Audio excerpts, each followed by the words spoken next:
Sifatul mu'in diterangkan, misalnya ada orang layak jadi pemimpin dan kemudian rivalnya itu orang yang menyesatkan atau calon perusak bangsa, ya, maka calon pemimpin yang soleh itu wajib berkompetisi meskipun bibadlil mal.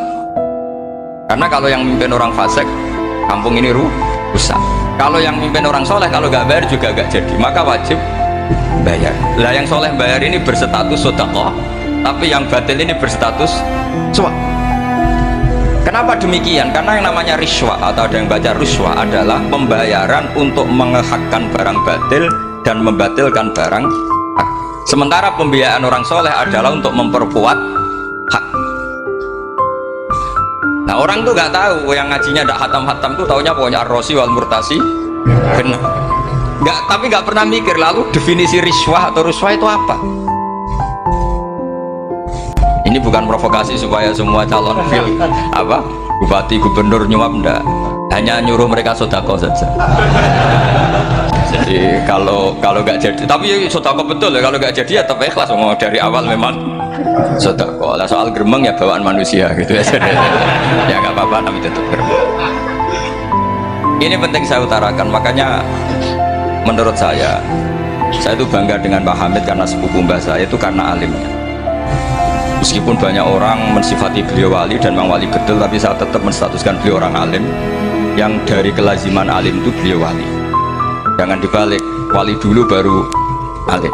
Karena dalam beliau orang lasem dan kaidah di lasem itu fakullu alimin waliyullah walaysa kullu waliyillah aliman. Jadi kalau kaidah di daerah Jawa Tengah itu semua orang alim pasti wali, tapi kalau wali tidak mesti alim. Sehingga kalau menstatuskan alim itu keren, kalau di Jawa Tengah status alim itu keren.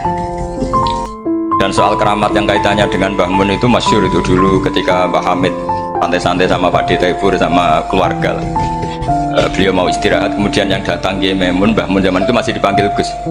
Apa pur, ada Pak Taifur di situ. Kata Pak Taifur, kalau manggil Pak D itu Gus Mun. Dan itu Mbah Hamid ngendikan rojulun alimun wali. Ada Pak Taifur orang lelaki yang alim yang wali.